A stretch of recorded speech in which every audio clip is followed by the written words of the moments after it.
La buena parte de la tecnología es que la podemos aprovechar para que no se pierda el caudal de información y creo que ya sabéis que con todo lo que pasa estos días, mañana en la tarde y pasado tenemos 2 talleres de pensamiento creo que muy importantes, con todo lo que salga, con todas las líneas, con todas las ideas, con todas las preguntas, haremos una especie de libro de material que compartiremos con todas porque la idea es que podamos seguir pensando juntas. Esto ni se acaba ni ha empezado aquí, obviamente.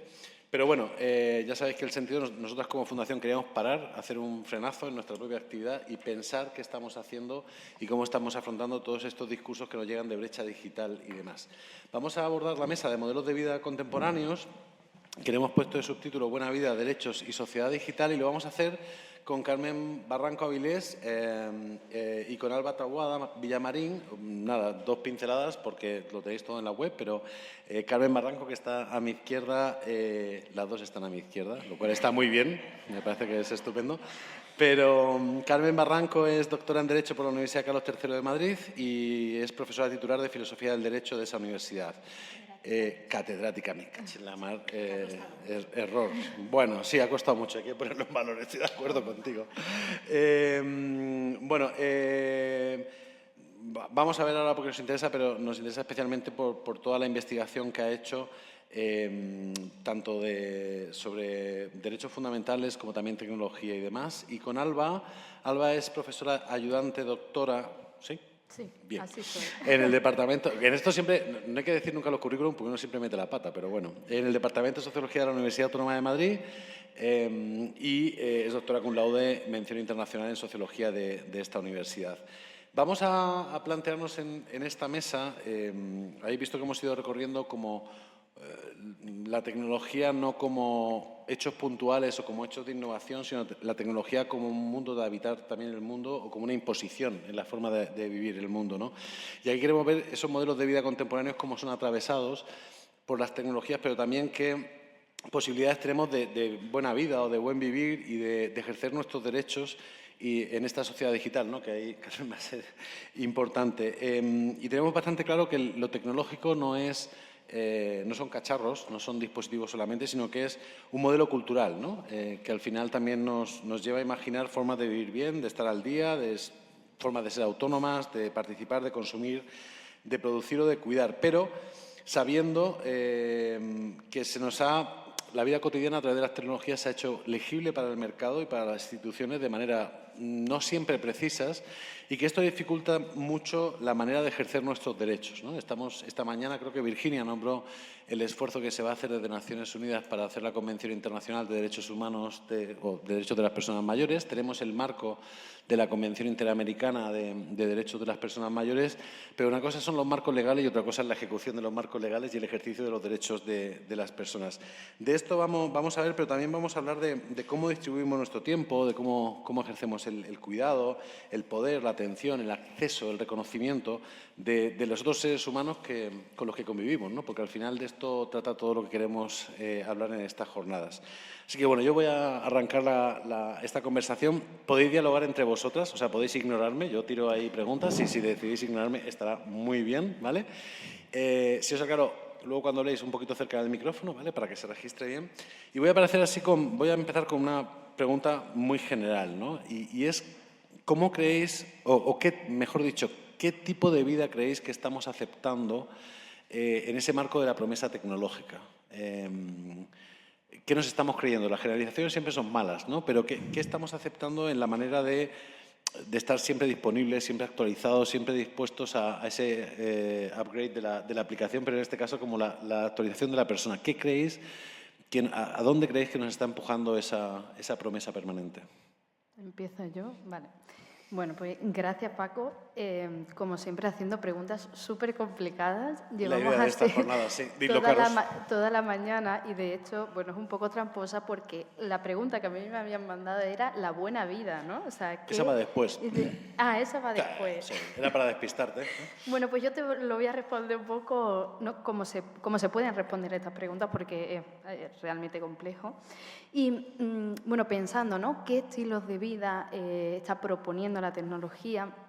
Y sobre todo, cómo se asocia a la idea de la buena vida. A mí no podía dejar de pensar en el relato, ¿no? Digo, ¿de dónde viene este relato? Y es que hay grandes relatos, en las ciencias sociales nos gusta mucho hablar de grandes historias y de grandes relatos, y en este caso es, ¿cómo aparece la tecnología en nuestras vidas, ¿no? Las tecnologías primarias, que son las tecnologías del fuego, ¿no? Las lanzas, tal, la tecnología nos permite modificar el entorno para modificar más el entorno, ¿no? Y esto es así. Claro, si pensamos en esa lógica en la cual la tecnología nos ha ido ayudando, ¿no?, a convertir las sociedades que tenemos en un proceso histórico y lineal, pues nos damos cuenta de que la tecnología, oye, pues antes hacíamos fuego, era muy difícil para calentarnos, y ahora pues tenemos un braserillo y que bien estamos en el brasero, no tenemos que tener esta dificultad, ¿no? Sin embargo, hay un momento en el que esa lógica de la tecnología como herramienta que simplemente modifica se transforma, y la tecnología en la que estamos hablando ahora es una tecnología que tiene que ver con un binomio tecnocientífico, un conocimiento sistematizado que está todo el rato aplicándose a herramientas para mejorar nuestra vida, ¿no?, o para mejorar nuestra calidad de vida. Claro, ahí hay cierta perversión muchas veces, y esto para mí tiene un momento histórico que no lo digo yo, ¿no?, lo dicen algunos teóricos. Capitalismo de plataformas, por ejemplo, hace muy buen resumen en su primer capítulo, en el que habla de que a partir de los años 70 y los años 90, con la caída un poco de los sistemas industriales occidentales, tal y como lo conocemos, lo que aparece es toda una suerte de economía del conocimiento, de la ciencia, ¿no?, que ya se venía fraguando desde hacía tiempo, pero a partir de los 70, los 90, en el que nuestro modelo económico, por así decirlo, es un modelo que necesita de una tecnología para ser competitivos, en el sentido de que necesitamos una innovación para poder competir, ¿no?, dentro de las lógicas de mercado. Entonces, claro, ahora voy a responder, ¿eh? Cuando hablamos de qué tipo de vida nos propone, todo el mundo pensamos eficiencia, producción, ¿no? O sea, a mí me salen progreso, eficiencia, optimización. Claro, para mí es que la tecnología está tan vinculada al mercado y a la lógica de mercado, ¿no?, siempre ha estado, pero muy fuertemente, característicamente, desde los años 70, años 90, que lo que nos está proponiendo, el modelo de vida que nos está proponiendo, realmente es un modelo de vida eficiente, de optimización, es decir, ya las tecnologías que incorporamos en nuestra vida cotidiana son para que nosotros seamos eficientes, ¿no?, para recoger antes al niño, para recoger antes la casa lo más rápido, para poder hacer yo no sé qué lo más rápido, ¿no? Entonces, claro, a mí, si me preguntas qué modelo, qué tipo de vida nos está ofreciendo la tecnología, es un modelo de mercado, ¿no?, un modelo de optimización y de eficiencia de elementos que además yo hace poco estuve enferma, ¿no? Y yo pensaba, joder, cuando uno se enferma aparece una contralógica, ¿no?, que es una enfermedad en un catarro, ¿vale? Pero es que son 7 días. Y tú dices, pero es que en 7 días, madre mía, en 7 días hago miles de cosas, me pongo a escribir 20.000 papers, hago no sé cuánto. Es decir, claro, son otras lógicas, son otros tiempos, y no los puedes evitar, ¿no? Entonces, claro, lo que yo veo siempre es esta contradicción entre los tiempos del mercado, los tiempos, ¿no?, que te van proponiendo la tecnología, pero porque está asociada, y los tiempos de la vida y los tiempos del cuidado, y estás siempre machacándote, ¿no?, en esa contradicción. No sé si he respondido. Sí, no sé, Carmen, ¿cómo lo ves? Pues básicamente de acuerdo, aunque desde otro punto de vista, porque no soy científica social, soy jurista, y dentro del mundo jurídico soy filósofa del derecho, pero sí, básicamente es lo mismo. En realidad me parece que a ver si soy capaz de expresarlo, que las tecnologías no nos están proponiendo ningún modelo de vida bueno, sobre todo ningún modelo de vida bueno en común. Efectivamente, el desarrollo tecnológico obedece a una lógica de mercado y genera la necesidad antes de que la tengamos, porque el mercado tiene esa necesidad, y al final lo que está detrás son intereses concretos de personas concretas o de grupos concretos, pero como individuos, no como colectivo, que se enriquecen gracias a esas necesidades que generan. Y esto no es neutro. Quiero decir, esto no significa que las tecnologías sean neutrales en muchos sentidos. En primer lugar, no son neutrales porque, pensando sobre todas estas cosas, preparándome para el encuentro de hoy, me daba cuenta, y estaba al mismo tiempo con otro tema, me daba cuenta de que al final lo que está ocurriendo con las tecnologías es que nos están llevando a un escenario que es absolutamente coherente con la ideología que se está imponiendo también a través de las urnas muchas veces, que es la ideología del liberalismo el salvaje, lo cual implica pues, un planteamiento absolutamente individualista. El resultado no es neutro, el liberalismo salvaje tampoco es neutro, es una ideología muy poderosa y lo estamos viendo, y el escenario pues es terrible, porque piensas, bueno, ¿qué tipo de vida estamos aceptando cuando aceptamos esta vida con tanta prisa? Bueno, en realidad es que no sé si estamos aceptando conscientemente nada, sino que más bien nos estamos viendo arrastradas hacia unos espacios donde terminamos siendo presas de esta prisa, de este hago y hago sin saber muy bien para qué hago y de esta falta de reflexión. Y nos vemos muchas veces arrastradas porque no hay una vida cotidiana en el mundo analógico y una vida cotidiana en el mundo digital. Nuestra vida cotidiana se desarrolla de forma a veces indistinta y a veces incluso simultánea. Ahora mismo estamos en el mundo analógico y estamos en el mundo digital porque nuestras imágenes y nuestras voces se están lanzando al mundo.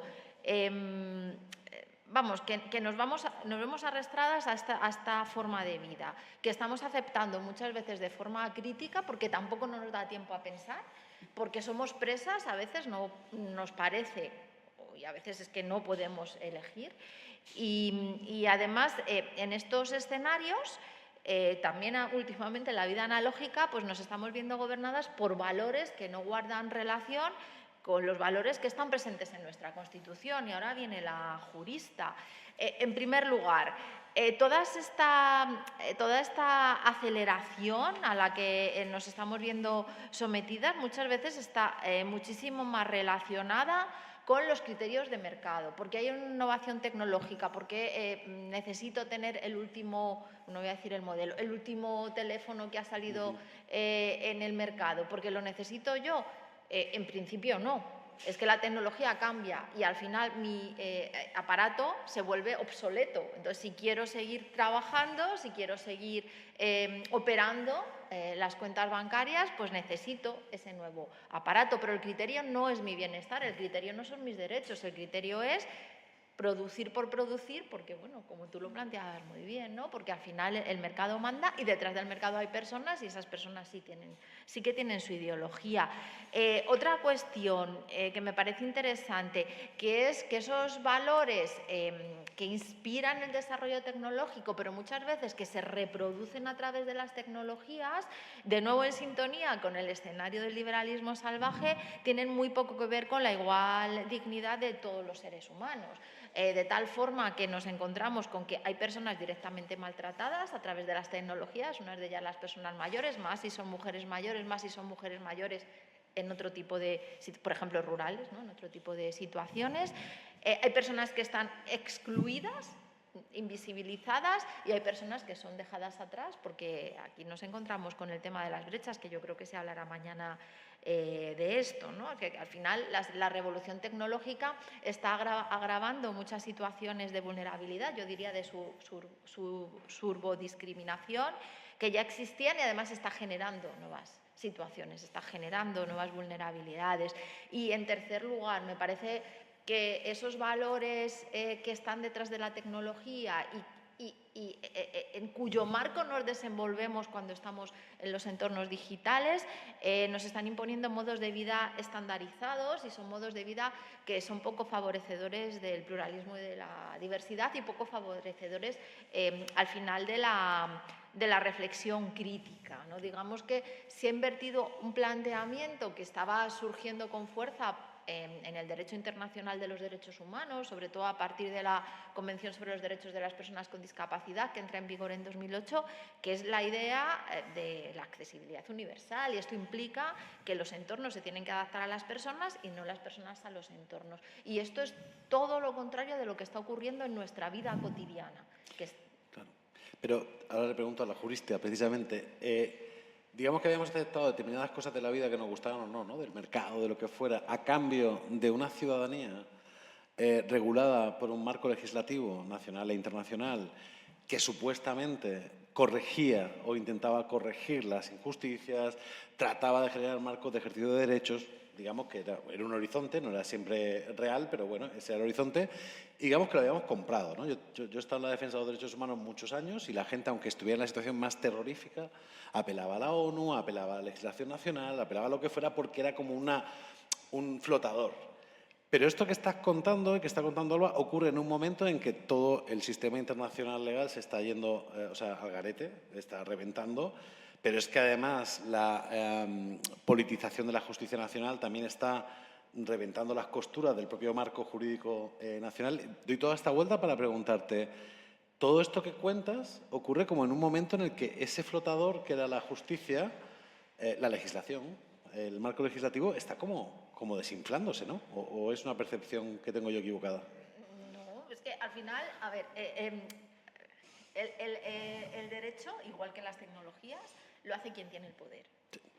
Y parece que estamos empezando a pensar que quien tiene el poder no tiene por qué respetar los derechos, o más bien no tiene por qué respetar o comprometerse con los derechos de todas las personas. Más bien es eso.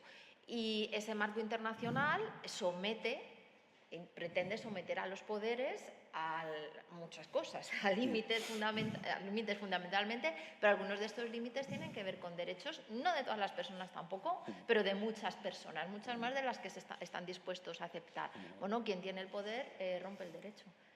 Y además, estamos en un momento donde cada persona nos estamos mirando a nuestro ombligo, estamos tan cómodos instalados en nuestras obligaciones, nuestra prisa, o cómo me voy a poner a leer el periódico si llego tarde a llevar al niño al colegio. Además tendría que mirar varios periódicos porque uno solo no vale. Además, pues ya está, o sea, nos va consumiendo la prisa y no es neutral. Y yo estoy muy asustada. Y bueno, seguramente que Alba tiene algo que decir al respecto. Estoy muy asustada porque soy una gran admiradora de los trabajos de Hannah Arendt. Y si lees Los orígenes del totalitarismo y piensas en ese diagnóstico de este momento y lo traes, o Eichmann en Jerusalén, por ejemplo, y lo traes al momento actual, es que son coordenadas muy parecidas, ¿no? Es como, no me importan los otros, es más, a lo mejor me importan los otros para hacer daño a los otros, me conformo no con estar yo mejor, sino con que el que está al lado esté un poquito peor.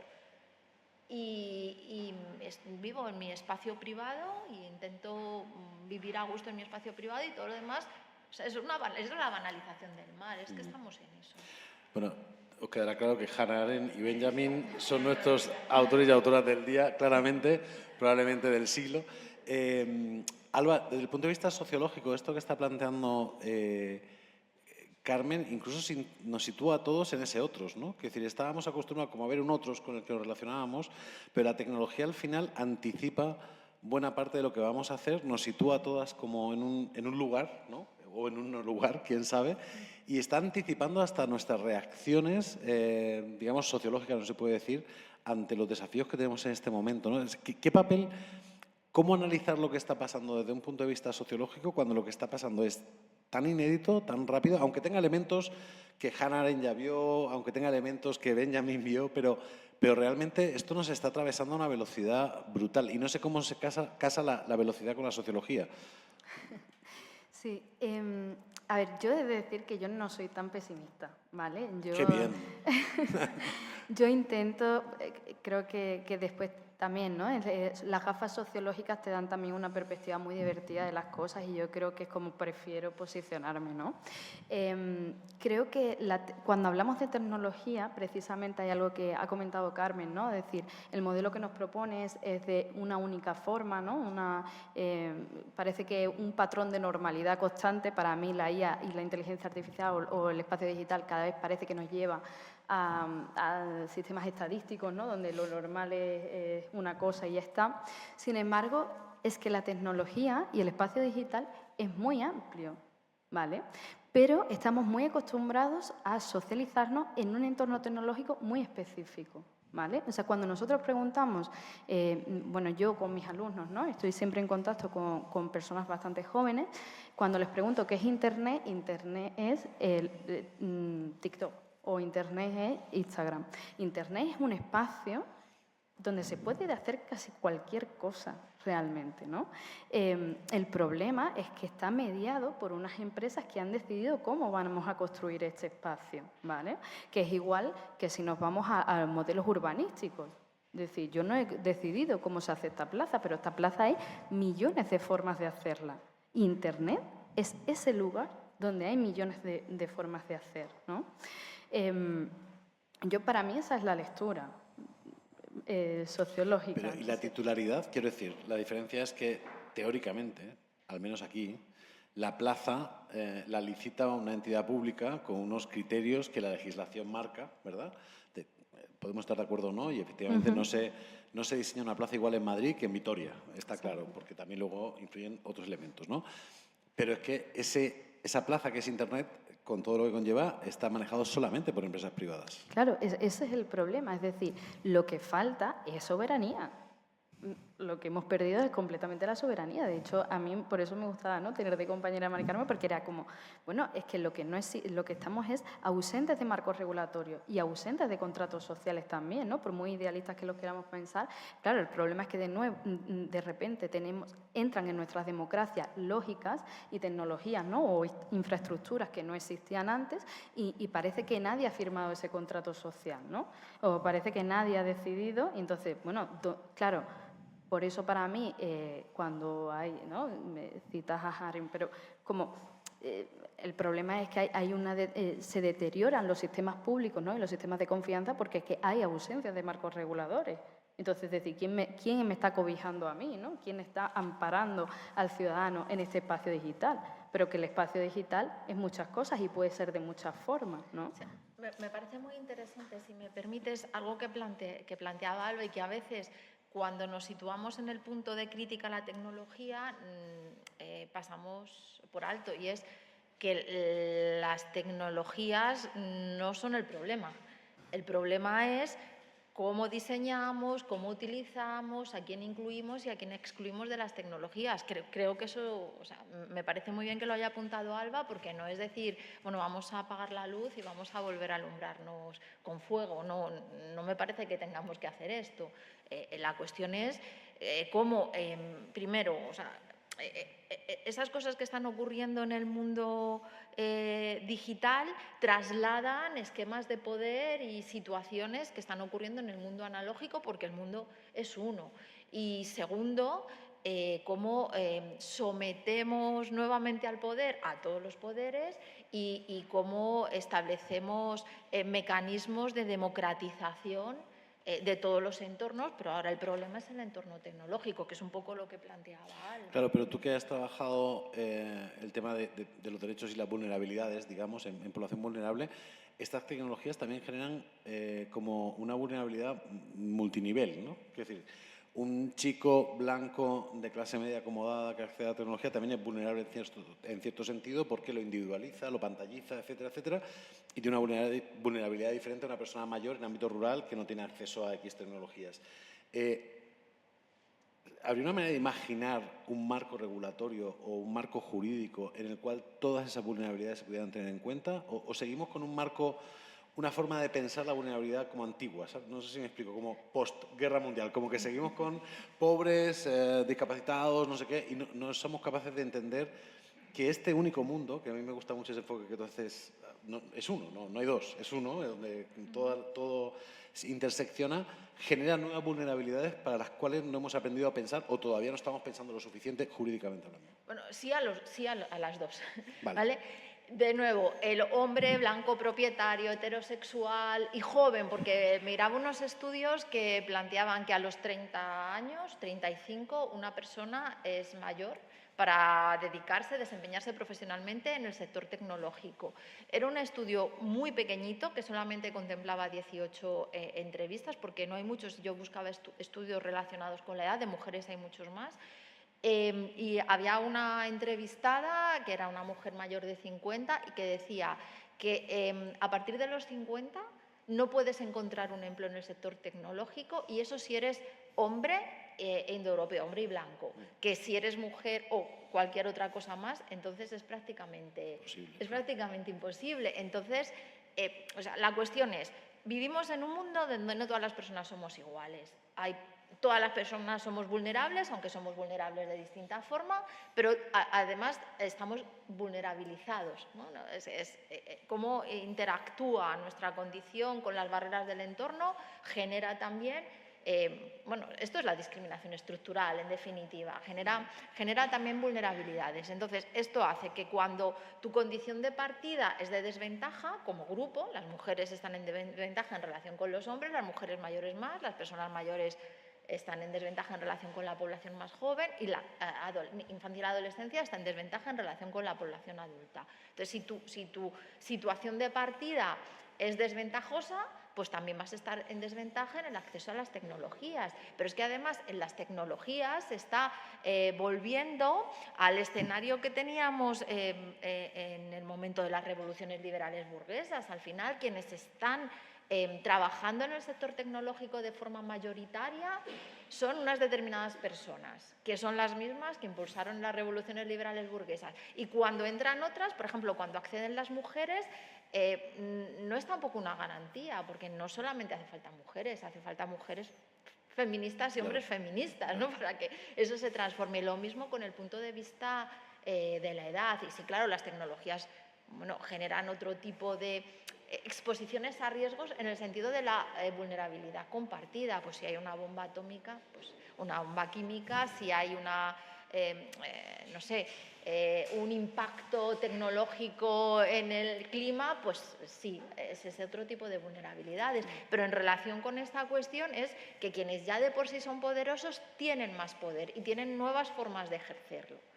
Y eso, pues, me parece que deberíamos, pues eso, armarnos en relación con esta cuestión y a ver, soy educadora, somos educadoras, creo que ahí vamos a estar de acuerdo. La educación es fundamental y cuando hablamos de educación tecnológica, a veces cuando se enseña a utilizar las tecnologías en las escuelas, se enseña a programar, pero no se enseña a protegerse y sobre todo a no vulnerar derechos con las tecnologías. Entonces creo que la educación digital crítica es fundamental. Bueno, más cosas, pero...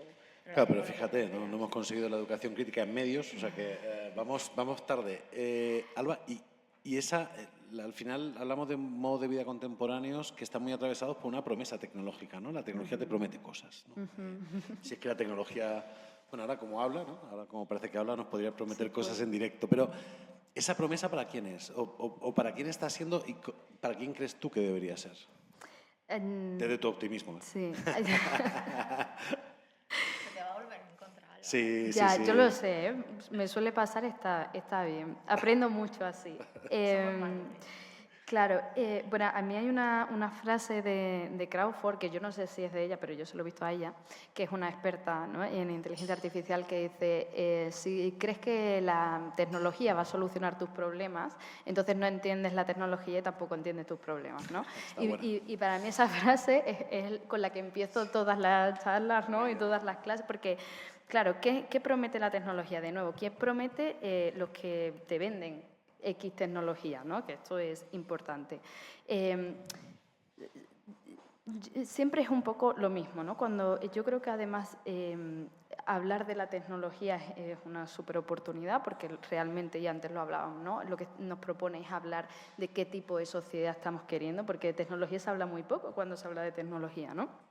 Y específicamente ahora con la inteligencia artificial todavía más, ¿no? Y lo que encontramos siempre es que la tecnología parece estar en el centro del progreso o el peligro, ¿no? De hecho, a mí me invitaron a una charla que se llama Inteligencia Artificial, peligro o progreso, algo así, ¿no?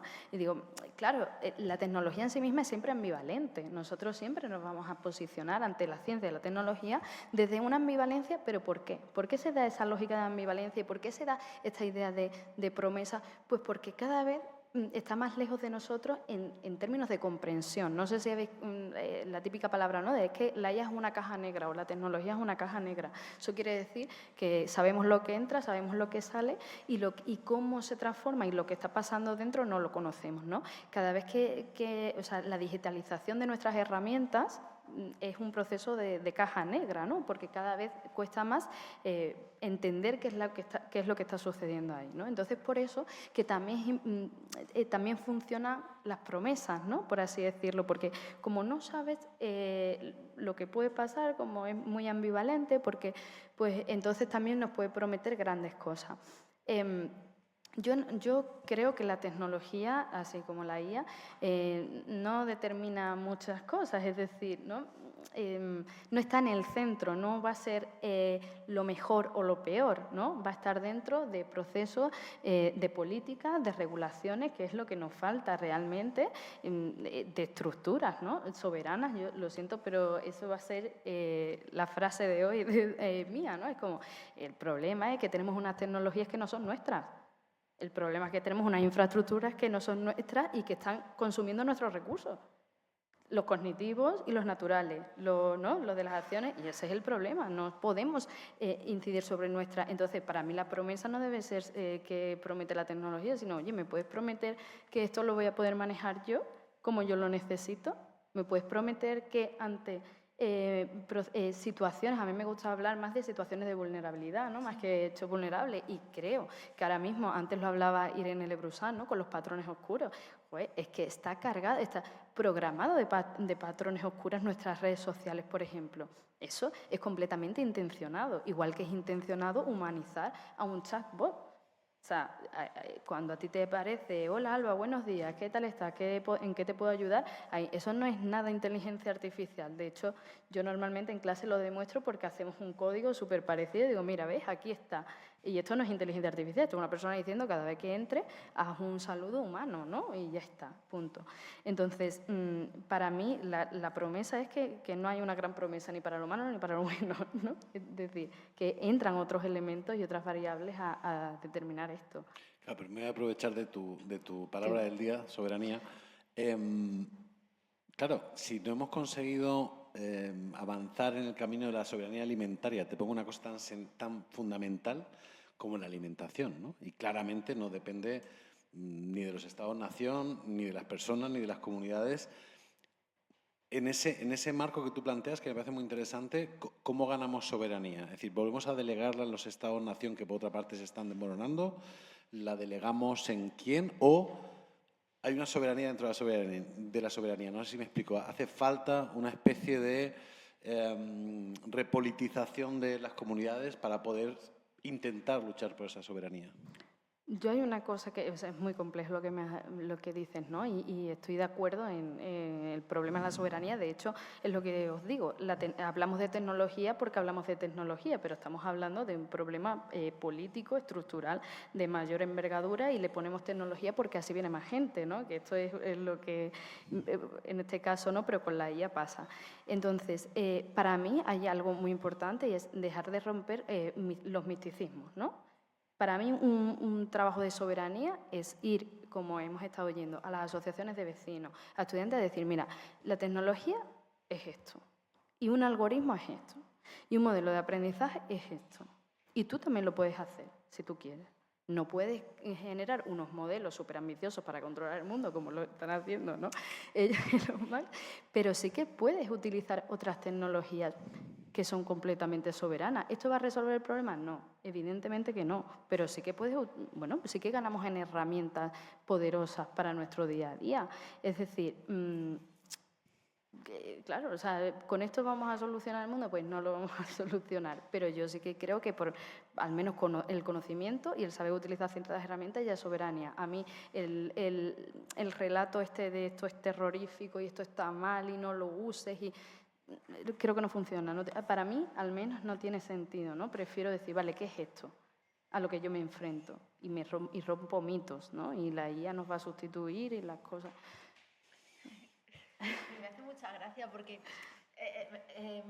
como leo poco fuera de mi ámbito de trabajo, ya llevo, diría, unos meses con un libro que es delicioso de Irene Vallejo que se llama El infinito en un junco. No sé si lo conocéis.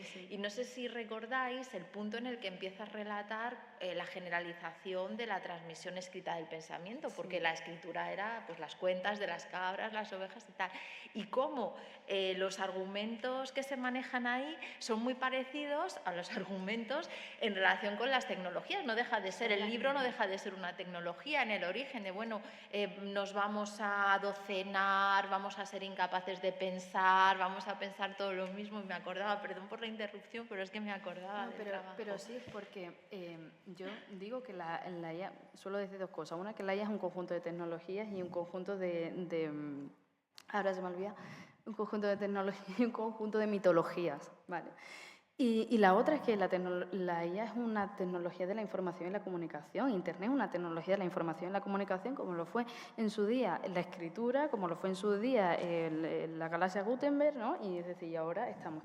Y la IA es una automatización de ese proceso de tecnología de información y conocimiento y de comunicación, porque hemos generado mucha información y mucha comunicación, ¿no? Entonces necesitamos filtrar. Claro, luego se ha creado un negocio, porque la información y la comunicación es probablemente las cosas más importantes y más determinantes en una sociedad, claro. En esta sociedad... Solo existimos porque nos comunicamos, ¿no? De alguna u otra manera. Entonces, sí, solo es la punta. No, sí, solo era un poco que me recordaba eso. Y luego, también ojo, porque la única tecnología no es la IA. ¿No? Está la biomedicina, la neurociencia y también por ahí pues hay mucha tela que cortar, ¿no? Bueno, en relación con las situaciones de vulnerabilidad. Está todo interrelacionado, además, ¿no? O sea, no hay tecnologías ahora mismo que estén sueltas, ¿no? No, claro. Digamos. Voy a ir empujándoos hacia nuestro mundo, que son las personas mayores, que al final son las personas. Pero es cierto que lo hablábamos hace 2 mesas, un poco las personas mayores tenemos o tienen una característica, es que han nacido en un mundo analógico, han transitado a un mundo digital y ahora, bueno, pues conviven en ese mundo que es analógico y digital, pero donde sí hay gente que es nativamente digital, ¿no? O sea, que nació digital y ya es el lenguaje y la narrativa que conoce. Desde un punto de vista de los derechos, Carmen,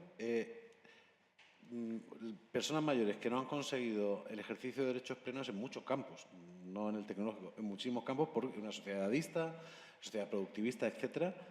¿Esto es una nueva capa de discriminación? ¿Es una capa que multiplica de manera exponencial todo? ¿Cómo calificarías? Sí, vale, ya está. Hemos terminado, nos vamos. Sí, a ver, bueno, una de los grupos en situación de vulnerabilidad es el grupo de las personas mayores. Primero, para saber qué es una persona mayor, ya utilizamos criterios edadistas y sexistas y más cosas, pero bueno, criterios edadistas. Con lo cual, para empezar por ahí, pues mal. ¿Qué significa que las personas mayores sean un grupo en situación de vulnerabilidad?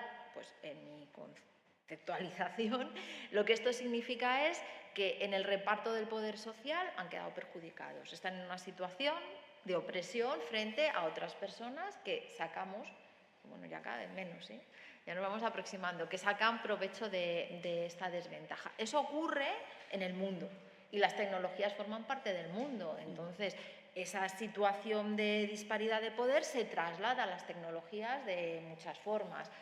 Pocas personas mayores o casi ninguna en el sector tecnológico, bueno, envejecen y ganan mucho dinero y pasan a cosas mejores. Se van al yate, ¿no? Se van al yate, hace pocas personas mayores en el diseño de las tecnologías.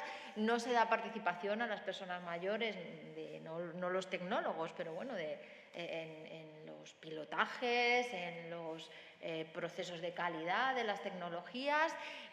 Además, quienes hacen las tecnologías comparten esos prejuicios edadistas y además las tecnologías, las de la comunicación, pero las otras también son un instrumento de dominación muy poderoso. Entonces, quienes dominan más aún. Entonces, el resultado es que esa situación de vulnerabilidad no se corrige o no se está corrigiendo, aunque sí, tal vez se podría, ¿no?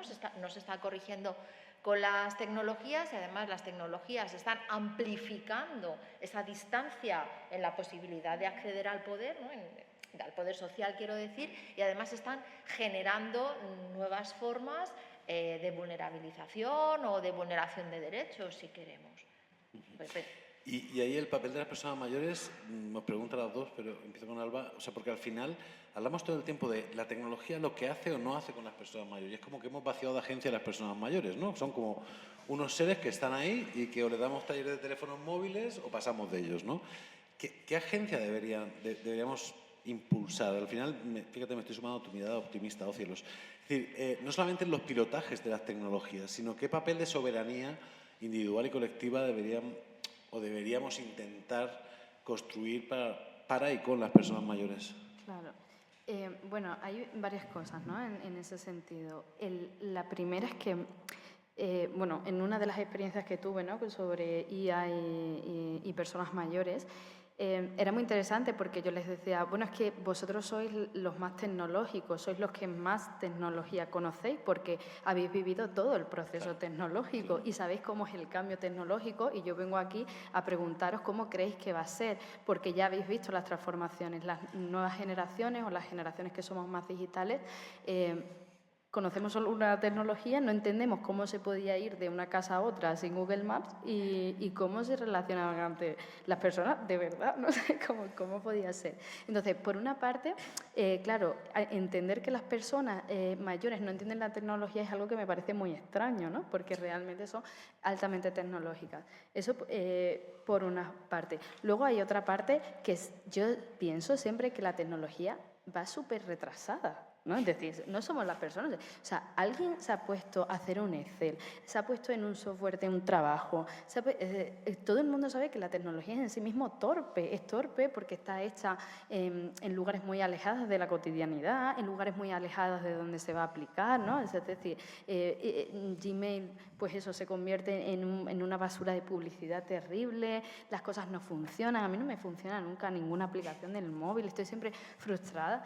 O sea, es decir, en toda esta, de nuevo, son relatos, ¿no? Yo creo que el problema es que hay relatos que ganan sobre otros y en este caso con el de las personas mayores es como, no, ¿qué estás diciendo? ¿Que las personas mayores no son tecnológicas porque has cerrado un banco donde te atendía una persona mayor y ahora no, que es lo que hablamos en la mesa anterior?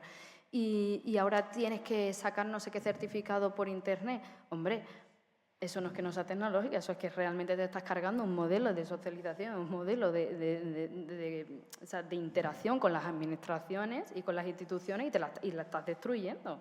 Porque es mentira que la gente joven entendemos esos procesos son complejísimos. Y cualquiera que vaya a una administración de una universidad pública, en este caso porque es lo que conozco, dirán, los estudiantes no saben nada. ¿No? Y como no es que no saben nada, es que los modelos, estos son imposibles. Yo cuando hice todo el proceso burocrático de una tesis doctoral, eso fue un infierno. Y dije, pero vamos a ver, más difícil que la tesis, que yo ¿no? ya soy doctora, ¿no? O sea, me refiero, si supuestamente soy yo la que sabe esto. No, porque no sabéis hombre, es que estos procesos están complejizando la vida, ¿no? Y entonces también ahí va una de las reflexiones también es, bueno, en realidad, ¿para qué estamos introduciendo la tecnología? ¿Dentro de qué proceso? Porque lo que normalmente hacemos es precarizar ciertos procesos, ¿no? O sustituir a personas que tienen criterios, que tienen mucho conocimiento para automatizar X tal. Entonces, claro, lo que se está viendo es una depreciación de la calidad de la vida de las personas y normalmente las personas mayores son las que más necesitan esa comunicación con la administración. Porque tú eso no te lo encuentras hasta que no es igual que ir al médico. Claro, pues yo normalmente, las personas jóvenes, pues estamos más saludables y no lo necesitamos, ¿no? Pero cuando sí que lo necesitas, da igual que seas mayor que seas joven, te encuentras con esas barreras. Y en la interacción con la inteligencia artificial, porque al final también, si el algoritmo, si el diseño de la inteligencia artificial, si las lógicas de determinadas inteligencias artificiales están pensadas más para un público, o sea, desde un punto de vista adultocéntrico, digamos, o digo adulto productivo, puede ser de 25 años, pero persona adulta productiva, cuando la persona mayor se relaciona con la inteligencia artificial, preguntándole cualquier chorrada o cualquier cosa seria, ¿cómo funciona ahí? ¿Está ya teniéndolas en cuenta o ni siquiera en eso las tiene en cuenta? De lo que tú sabes, ¿eh? Mi experiencia, Sí. claro, yo, o sea, no te puedo decir. Obviamente. No es representativo, pero las experiencias que yo he tenido era que las personas sí habían utilizado la inteligencia Sin artificial. utilizarlo, lo utilizan, sí. La utilizan y son también muy conscientes de lo que hay, ¿no? Es verdad que no saben decirte cómo funciona, pero es que tampoco te lo dice un alumno de cuarto de economía, ¿sabes? Como, bueno, yo, o sea, no sé si...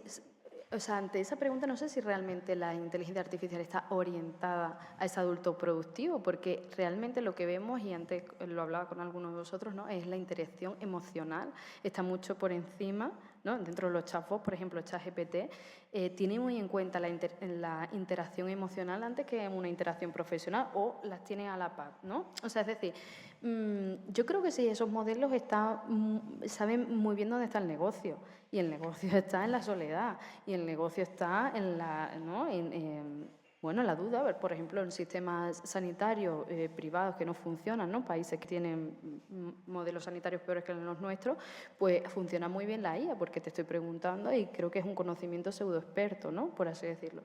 Entonces, bueno, yo creo que no creo que no esté orientada a gente mayor, ¿no? Creo que el problema es transversal, diría yo. ¿Pero porque está orientada más hacia el consumo de esa propia IA o porque de momento captura todo? O sea, o porque trata de ser omnipresente en cuanto al público al que se dirige. Yo creo que sí, o sea, lo que está en el momento, en los chatbots, lo que está es practicando con la interacción, ¿no? O sea, yo creo que, y entonces es un poco irrelevante quién, ¿no? O sea, no te sabría profundizar en este sentido en la dirección, no sé si... Sí, a mí es que más que la interacción, que bueno, para poder utilizar la IA, pues tienes que tener acceso a infraestructuras, al dispositivo, competencias.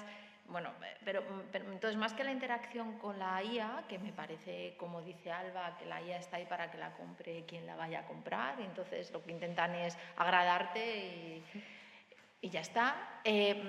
Más que eso, lo que me preocupa es cuando se toman decisiones a través de la IA que puedan impactar en las personas mayores. Por ejemplo, algoritmos que deciden el riesgo para tener acceso a un determinado seguro, para tener acceso... Bueno, es el caso del Ibero, por ejemplo, que es un caso muy famoso, que lo que hacía era excluir la posibilidad de renovación de contratos a personas que habían pedido permisos, pues no sé, pues bajas por maternidad, para cuidar de otras personas, que habían hecho huelga. Bueno, pues esto sí que me preocupa, ¿no? Cómo los seguros de salud excluyen a las personas o simplemente porque son los algoritmos los que están trabajando. O sea, los efectos discriminatorios de la inteligencia artificial me preocupan más que las dificultades que puedan tener las personas mayores, porque están hechas para que todo el mundo podamos utilizarlas. Pero entonces estaríamos hablando como una transferencia de dejar de hablar de derechos para hablar casi de servicios. Y hasta hace poco hablábamos de derechos todo el tiempo, ¿no? Otra cosa es que los ejerciéramos, pero hablábamos mucho de derechos. Ahora hablamos más casi de servicios, el servicio al que tengo derecho, ¿no? No sé si es un juego ahí en la palabra. Ya, sí, es que efectivamente a veces los servicios son derechos, ¿no? Claro, pero lo que quiero decir es que, no sé si estoy equivocado, pero puede ser que estemos cada vez reclamando menos derechos y exigiendo cada vez más servicios. Pongo un ejemplo. En ámbitos rurales, en los que nosotros trabajamos, la gente se queja de la falta de consultorio médico casi como si fuera un servicio privado, ¿me explico? Yo tengo derecho a la salud, obviamente, no hay, bueno, pues alguien me lo proporcionará, sea inteligencia artificial, será una... Es decir, que el mercado puede ir ocupando todo ese vacío de derecho que se está produciendo en ese marco que estamos hablando. Bueno, es que en el caso de la salud está claro, pero tampoco me parece que sea neutral, ¿no? No lo es, Como obviamente. hemos llegado al escenario en el que estamos de deterioro de la sanidad pública, en un contexto donde además no hay un auténtico mercado sanitario, ¿no? Pero es salud, es cuidados, es aprendizaje. Es educación, mira, los mismos fondos que estaban detrás de la crisis del mercado inmobiliario, son las mismas compañías las que ahora llaman para organizar la ayuda a domicilio de mi madre, por ejemplo. Claro. Bueno, pues van donde va el dinero. ¿Y ahí qué hacemos con ese marco de derecho, con ese marco internacional de derechos que seguimos insistiendo? Bueno, que esto es lo que están haciendo las personas mayores, ¿no? Que lo que se puede hacer, pues pelear para defenderlos. Es que los derechos nunca han sido gratuitos, hemos tenido que luchar por ellos. Cada conquista tiene detrás batallas peleadas, reflexión, pero sobre todo batallas peleadas, y eso es lo que pueden hacer las personas mayores. Recuerdo la campaña "Soy mayor, no soy tonto". Bueno, pues... Claro, o sea que volvemos al tema de la agencia de las personas mayores, ¿no? Claro. O sea, realmente que tengan un papel activo y real en la sociedad, porque es que incluso en las propias mesas que estábamos hablando me parecía que estaban quedando como ahí esquinadas, ¿no? Como un objeto de trabajo más que un sujeto de derechos, ¿no? Que al final esa expresión yo creo que es fundamental, la de sujeto de derechos, ¿no? Claro, es que, a ver, ¿cómo hacemos con las tecnologías para pues abordarlas desde un enfoque de derechos? Pero claro, si ni siquiera somos capaces de abordar las relaciones internacionales desde un enfoque de derechos, pues ¿qué vamos a hacer con las tecnologías? ¿Y esto qué implica? Claro, en el marco de Naciones Unidas, el objetivo de la intervención son los derechos. Las tecnologías nos interesan política, es una cuestión política porque son una cuestión de derechos. La forma de regular las tecnologías es mediante la participación de las personas. Si detecto que hay un problema de derechos de las personas mayores en relación con las tecnologías, pues si soy el poder público me tendré que sentar con las personas mayores para ver cuál es ese problema y cómo tienen que resolverlo. Y eso es el enfoque de derechos. ¿Y tú crees que eso está pasando? ¿Que el poder público está sentando con las personas mayores? No, creo que las personas mayores están empezando a reclamar su sitio en la mesa. Eso creo. Eso es lo que creo. Se están movilizando y están viendo que esto ya es insostenible después de muchos años de aguantar anuncios de Werther Originals y de contención, ¿no? De Tena Lady y de pastillitas para las dentaduras como únicos espacios donde vemos a las personas mayores. Eso es lo que creo que está pasando. Están pidiendo la voz. Sí, si me permites, ¿no? También es que esto que estabas comentando, no sé si conoces el proyecto piloto Paloma, que lo han hecho aquí en el Ayuntamiento de Madrid. Nosotros, que fueron uno de los retos que les propusimos en unos diálogos intergeneracionales de gente joven con gente mayor, y este proyecto es una inteligencia artificial que te llama y es como asistente, ¿no? Para las personas que están solas. Claro, es que hay una intencionalidad de depreciación de los servicios públicos y esa sustitución por las tecnologías, ¿no? Claro, esto es muy interesante porque hablamos de, ahora vamos a tecnologizar los cuidados y parece que estás haciendo una inversión, una innovación increíble, y lo único que estás haciendo es poner a un robot que no tiene ni inteligencia artificial, porque la inteligencia artificial es adaptativa y generativa y esto es un robot grabado y puesto una y otra vez, lo siento, ¿no? Y entonces lo único que estás haciendo es quitar servicios, ¿no? Y claro, a la población mayor es de las más afectadas, de nuevo, en ese sentido. ¿Y quién está invirtiendo ahí? Son, un fondo de inversión, ¿no? Es decir, que realmente detrás de todo este proceso de tecnologización de las administraciones lo que hay es un deterioro brutal, y creo que hay una intencionalidad y podría haber una otra intencionalidad opuesta, ¿no? O sea... ¿Y crees que ahí podría haber un diálogo intergeneracional? Porque al final esa precarización de los servicios de cuidados y demás lo que está generando también es un cierre de puestos de trabajo, porque, ¿no? Por lo tanto, esto afecta a las personas mayores como necesitadas de esos servicios, pero afecta a personas en edad productiva, en edad laboral. ¿Tú crees que hay algún tipo de diálogo intergeneracional? Tú que trabajas con jóvenes, pero también te has fijado en esto, ¿tú crees que de esto se está hablando entre varias generaciones o no? ¿O son como bloques súper separados? Yo creo que todas las generaciones lo están hablando y creo que hay ausencia de espacios intergeneracionales, pero no por deseo. Yo diría que no por deseo, sino porque no hay ofrecimiento. Es decir, faltan esos espacios, y nosotros con este proyecto, ¿no?, intergeneracional que hemos hecho este curso, pues lo que decíamos es, pues la universidad puede ofrecer esos espacios porque aquí hay mucha gente joven y mucha gente muy vieja, ¿no? Y bueno, yo lo que creo es que hace falta ofrecer esos espacios de diálogo, porque al final, un poco también lo hablaba antes, ¿no?, que cuando uno habla se da cuenta de que los deseos, las necesidades son bastante similares en cualquier parte, ¿no? Entonces, al menos esa es mi sensación, ¿vale? De nuevo, son experiencias puntuales y proyectos muy, ¿no?, que están en su fase más piloto, pero esas son mis impresiones. Me parece súper interesante esto que estáis planteando del diálogo intergeneracional, porque el juego, que tampoco me parece que sea ideológicamente neutral, es la fractura y la confrontación. Y la gente, los millennials son contra los boomers porque tienen viven muy bien y van a tener que pagarles las pensiones. Y claro, y no hemos llegado aquí de ayer para hoy, porque si nos fijamos en cómo tenemos construido el urbanismo, yo no sé ahora en los pueblos, vosotros que trabajáis ahí igual lo sabéis mejor, pero yo recuerdo que en mi pueblo íbamos todas las edades, toda la gente junta, y en la plaza del pueblo, en las fiestas, pues estaba toda la gente. Y sin embargo, pienso en las ciudades y hay el parque de los niños, el parque de la gente mayor, los horarios en los que van a hacer botellón al parque. Vemos que no coinciden gentes de distintas generaciones, ni siquiera casi nos sentamos en la mesa ya con los niños y la gente mayor. Entonces, no sé, me parece muy interesante esto que estáis planteando. La otra cosa que te quería preguntar, Alba, es en este contexto en el que la tecnología de alguna manera te promete autonomía, ¿no? Independencia, autogestión, tú puedes, ¿no? Con tu teléfono o con tu ChatGPT, me da igual, puedes hacer casi todo. ¿Qué tipo de nuevas dependencias está generando? Porque al final es un nuevo contexto o un contexto que evoluciona, pero ¿genera nuevas dependencias?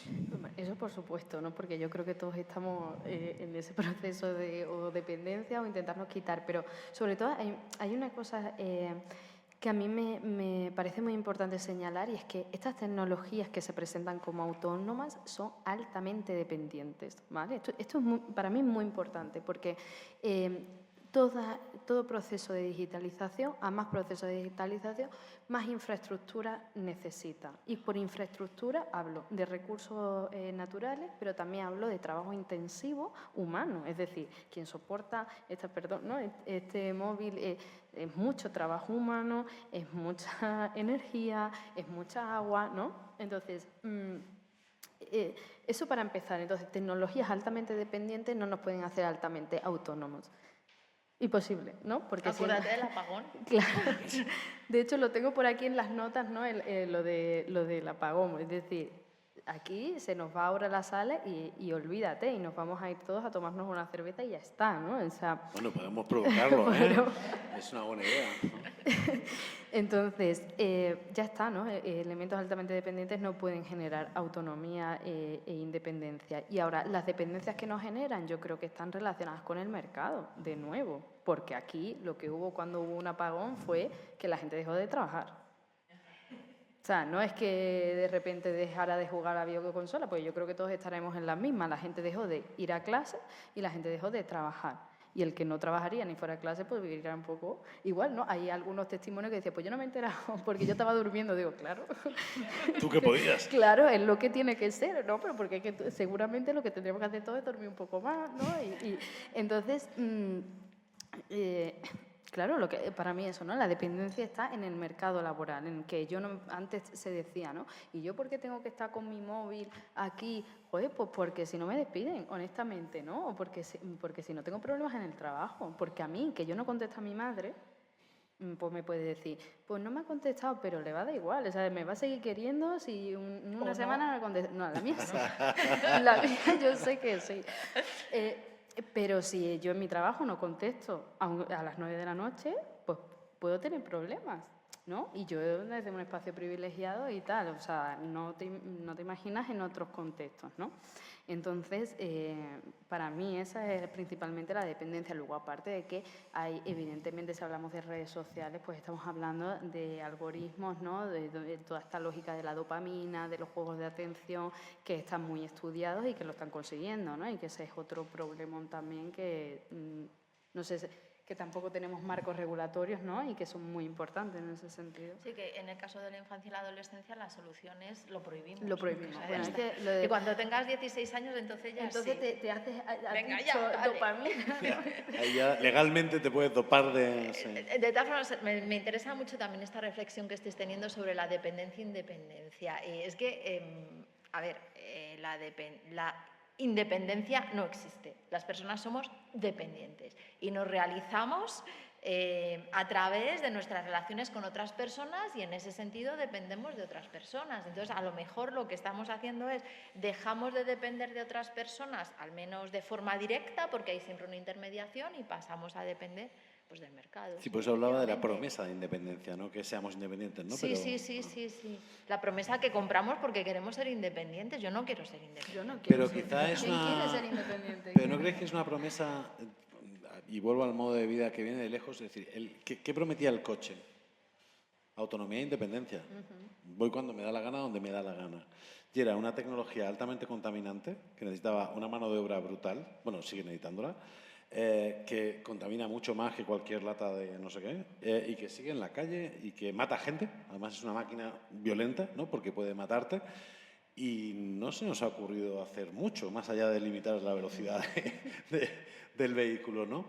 ¿Pasará igual con la IA, Alba? O sea, que al final limitaremos la velocidad de la IA hasta dónde puede llegar, pero bueno, nos va bien, todo bien. O sea, yo creo que sí, ¿no? En el sentido de, claro, es que esa fantasía de libertad que nos vende el mercado constantemente sí que es una fantasía con mucha trampa, ¿no? Porque cuando tú vas en bici, ¿no? Y te cojo la analogía, cuando tú vas en bici y se te pincha una rueda o te pasa algo, bueno, más o menos tú puedes repararla, si no te lo repara tu colega, ¿no? Cualquiera tiene.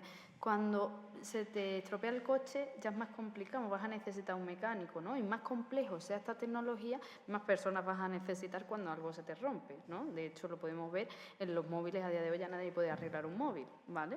Es decir, hay una falta de soberanía. Claro, entonces es decir...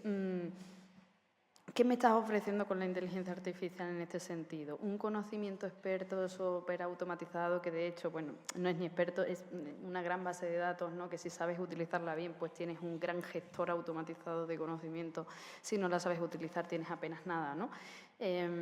Pero que en el momento en el que se cae no puedes seguir trabajando porque no puedes seguir redactando, ¿no? Una ley incluso que se hagan a partir de eso. Claro, a mí hay, justo, ¿no? Pensando en estas preguntas también, con el tema de la independencia y la inteligencia artificial,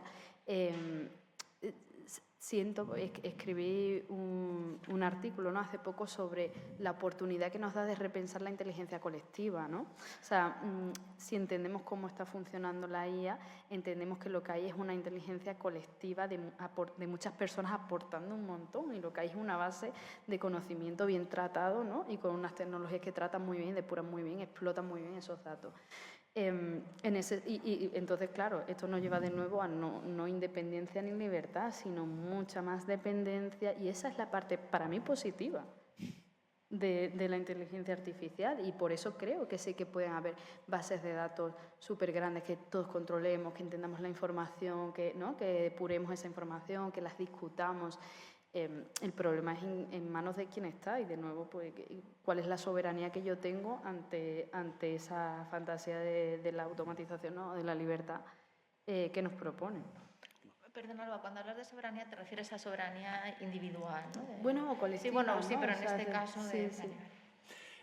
Voy a ir terminando porque, además, para hacer compatible estas jornadas con una actividad que tiene Ecologistas en Acción, vamos a ir raspando algunos minutos de las mesas. Pero quería preguntar a la jurista. Vamos a hacer esta hipótesis, porque nos ha pasado cuando hemos hecho grupos focales con personas mayores con las que trabajamos y les hemos dicho, ¿qué queréis de la tecnología? ¿Qué queréis de nosotros respecto a la tecnología, ¿no? Yo siempre pongo el ejemplo de dos señoras de 80 y pico años que nos dijeron, pues mira, que nos ayudéis, porque es que yo no tengo tiempo para perder en esa tontería. O sea, yo no voy a aprender ahora a manejar la aplicación de no sé qué, pero no porque sea tonta, porque lo puedo aprender perfectamente. Es que me quiero dedicar a otras cosas porque me queda poco tiempo de vida, así que lo quiero aprovechar.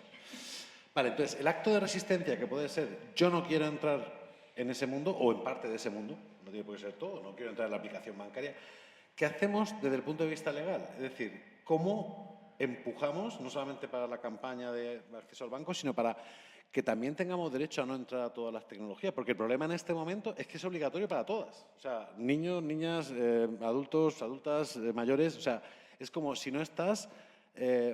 pues asume las consecuencias del aislamiento social. ¿Habría alguna posibilidad de reclamar una especie de derecho de desconexión, de derecho de algo? Se puede reclamar la garantía del derecho por el método que la persona prefiera, analógico o digital, que debería ser un derecho que todos deberíamos tener, pero bueno, al menos para las personas mayores, en algunos ámbitos... Es un campo de lucha ahí también, ¿no? O sea, un campo interesante, igual que hay gente que está reclamando que se mantenga el derecho universal al correo, que es un derecho, ¿no? El derecho al correo postal, ¿no? Pues el derecho a una vida analógica también, ¿no? Claro, sí, me parece, vamos, es una de las propuestas que yo traía apuntada por si nos nos planteabas propuestas. Pues sí, yo puedo no querer entrar ahí. A veces no quiero porque es tan complicado, ¿no? Una zona rural, con las coberturas que tenemos en la zona rural, pero a veces sencillamente porque... Porque no quiero. A ver, es que de nuevo estamos invirtiendo los términos. Esto es, los entornos tienen que ser para las personas, no las personas para los entornos. Para mí es mucho más sencillo manejarme con mi banco en mi aplicación cuando a mí me da la gana. Pero, ¿y si no lo fuera? ¿No? Pues tendrán que mantener a la persona en la ventanilla para que me atienda, ¿no? Tendrán que garantizármelo de alguna manera, o que venga la persona a mi casa y me resuelva el problema. Sobre todo porque este tipo de dependencias, además, generan vulneraciones de otros derechos. Si yo no veo muy bien mi móvil, voy a tener que pedirle a mi hijo que me haga la transacción, cosa que ocurre. No veo muy bien mi móvil. Todo el tiempo, sí. Vale, voy a tener que pedirle a mi hijo que me haga la transacción. ¿Y a mi hijo qué le importa cuánto dinero tengo yo en el banco? ¿No? Entonces esto, y cuando no es al vecino y cuando no es a un señor que pasa por ahí cuando voy a sacar dinero del cajero. Entonces, yo creo que sí, debemos pedirlo y debería garantizarse, sí, claro que sí. Pues voy a cerrar con la pregunta para las dos. ¿Qué propuestas, ¿no? ¿Qué caminos veis, ¿no? en esta configuración de un modo de vida en el que sí podamos trabajar para ese buen vivir, ¿no? Esa buena vida en este marco que como tú decías, es uno. Vivimos en este mundo, al menos aquí en Occidente, en el situado que tenemos ahora. ¿Qué propuestas tenéis? ¿Se os ocurren o no tenéis? Sí, bueno, yo lo que vuelvo a decir es necesitamos infraestructuras tecnológicas soberanas, necesitamos que haya una intervención pública en el sentido de generar esas estructuras de independencia, necesitamos hacer entender que la tecnología es de todos, ¿no? Y es de todas. Es decir, que yo también puedo hacer tecnología y también la puedo crear y no necesito pasar por esos elementos mediados, ¿no? Y bueno, es que luego lo que has dicho, ¿no? El derecho a que yo no tengo por qué utilizar una pantalla, ¿no? No tengo por qué, es decir, las personas somos de muchas formas y las tecnologías solo serán de muchas formas si parten de nosotros, ¿no? O sea, que yo lo creo así. Mira, es que hay un poder tecnológico, ¿no? Podemos pensar, si es así en términos abstractos, pues ya hemos inventado, cuando te preguntaba por la soberanía de quién, bueno, yo todavía confío en el Estado Nacional, fíjate, o en las potencialidades del Estado Nacional, lo otro también, sí, o sea, por supuesto, sí. en mi autocontrol, ¿no? Que se mantenga mi posibilidad de autocontrol, mi soberanía personal. Pero si lo pensamos en grandes términos, pues los criterios de legitimidad del poder, ¿no? Que es democracia, lo primero. En la medida de lo posible, todas las personas debemos participar en las decisiones sobre la tecnología, sobre todo del mismo modo que deberíamos participar en las decisiones. Y eso no es solo ir a votar, es algo mucho más profundo, como sabéis aquí. En segundo lugar, Estado de Derecho, que es el sometimiento a normas de los poderes. Y en tercer lugar, los derechos humanos, está claro, si es que está inventado.